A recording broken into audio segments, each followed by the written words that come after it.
सरकार ने समर्थन मूल्य पर राई की खरीद की घोषणा कर दी है, लेकिन अब किसान मुश्किल में फंस गए हैं। पिछले 3 दिनों से सर्वर बंद होने के कारण रजिस्ट्रेशन की प्रक्रिया ठप पड़ी है। सरकार ने इस रजिस्ट्रेशन की जिम्मेदारी ग्राम पंचायतों को दी है, लेकिन ग्राम पंचायतों के विलेज कंप्यूटर एंटरप्रेन्योर का कहना है कि 18 फरवरी से रजिस्ट्रेशन प्रक्रिया शुरू हुई थी, लेकिन सर्वर ठप होने की वजह से अब तक एक भी किसान का रजिस्ट्रेशन नहीं हो पाया है।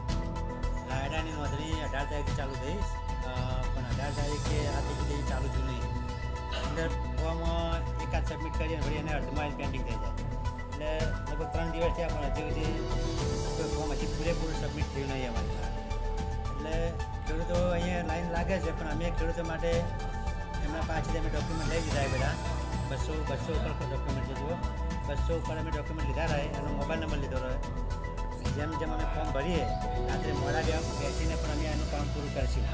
इस स्थिति से किसानों में भारी आक्रोश देखने को मिल रहा है।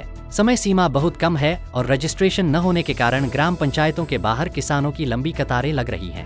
सरकार के समर्थन मूल्य पर खरीद में मूंगफली हो या कोई अन्य फसल, हर बार किसानों को किसी न किसी समस्या का सामना करना पड़ता है।